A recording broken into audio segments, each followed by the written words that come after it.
I'm Don Aaron with the Nashville Police Department. I'm going to give you a law enforcement overview of what's happened this morning. With me is Kendra Loney from the Nashville Fire Department, who will talk about the fire department's actions in regard to this morning's call. This is going to be a brief update as to what has occurred. There will be more from this spot later in the morning with Chief John Drake and others. At 10:13 this morning, the police department received a call of an active shooter inside Covenant School, Covenant Presbyterian Church. The police department response was swift. Officers entered the first story of the school, began clearing it. They heard shots coming from the second level. They immediately went to the gunfire. When the officers got to the second level, they saw a shooter, a female, who was firing. The officers engaged her. She was fatally shot by responding police officers. There was a 5-member team who was on the second floor at that time. 2 individuals from that 5-member team opened fire on the shooter. We know at this point that this shooter is a female. She appears to be in her teens, although her identification has not been confirmed at this juncture. We know that she was armed with at least 2 assault-type rifles and a handgun. We are efforting now to identify her. She entered the school through a side entrance and traversed her way from the first floor to the second floor, firing multiple shots. We now know that there are 3 students who were fatally wounded, as well as 3 adults inside the school. We are working to identify those victims.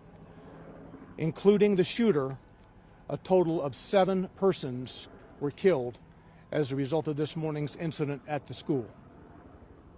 By 10:27, the shooter was deceased.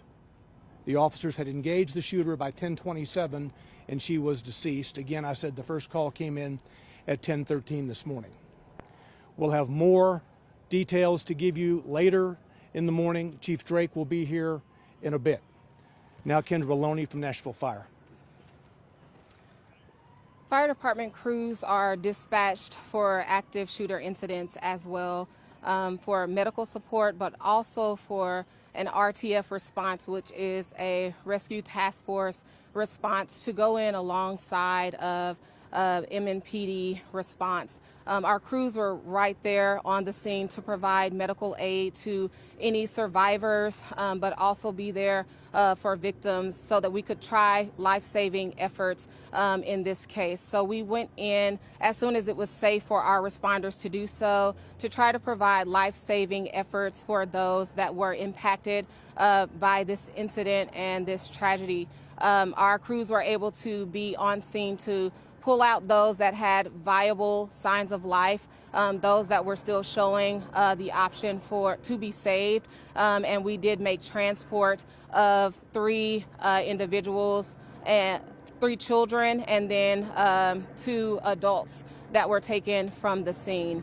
Our crews then set up a reunification unit.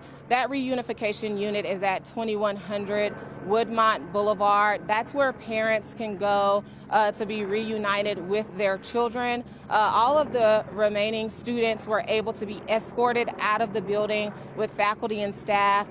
We're not sure about the processes that they had in place, but we were on scene to help them mitigate anyone from seeing exactly what else was going on, but we're sure that they heard the chaos that was surrounding this.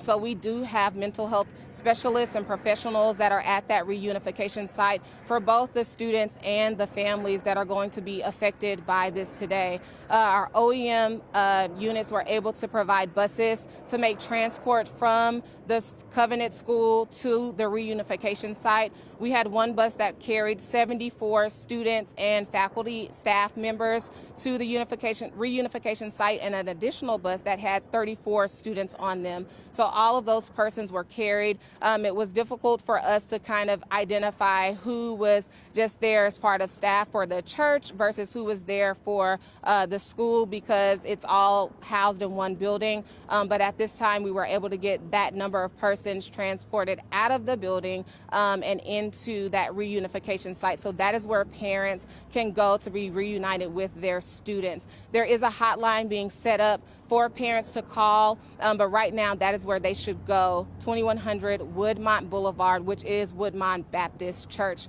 Additionally, we do have a debriefing site set up for on-staff or personnel who are working this incident, and there are mental health professionals set up there for them as well. There was one police officer that was injured with a hand injury as a result of making an attack on this incident. But other than that, there have been no additional injuries to first responders or personnel responding to this. And as Don mentioned earlier, we will have further updates coming later on in the afternoon.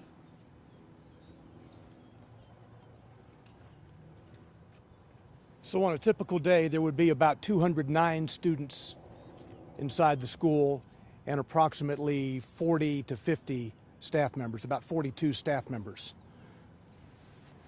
I'll take just a couple of questions before we go back. Clear. So the 7 dead, and then the nature of injuries, how many injured do you know? That you're being treated still, or injuries? I know first responders were. An officer had a wound from cut glass. That is the only other injury that I'm aware of. Do we know if the injuries to the students are critical or in a condition? The 3 students are deceased. The 3 students who were shot are deceased. 3 staff members who were shot are deceased. That's a total of 6 victims. And then you have the shooter who was engaged by 2 of our police officers, part of a 5-member team, and she is deceased, for a total of 7 individuals. There are no other gunshot victims, non-lethal, that I'm aware of at present. Do you know how many people were shot? Do you know how many people were shot before the police engaged the shooter? No. Do you know if they shot anyone after they engaged the shooter? Do you know if the shooter was able to shoot anyone else? What? We do not know who she is at this juncture. We're trying to identify her. She does appear to be in her teens. Again, with 2 assault-type rifles and at least 1 pistol.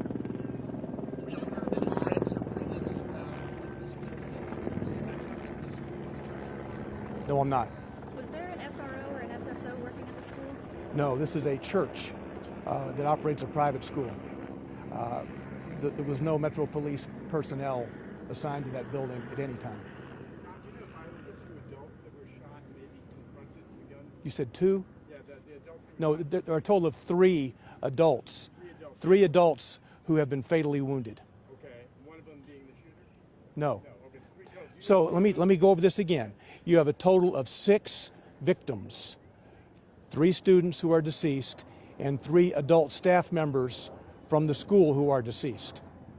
The shooter herself makes 7. Do you know if one of the 3 adults maybe confronted her? I do not. Are they teachers?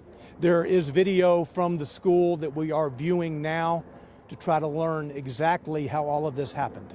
Can you say where the victims were located? Were they in a hallway, in a classroom?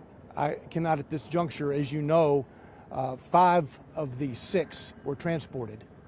So we will get that information later in the day. Did police engage with the shooter inside a classroom or in the hallway, whatever location? It is an upper level part of the school that's kind of a lobby type area.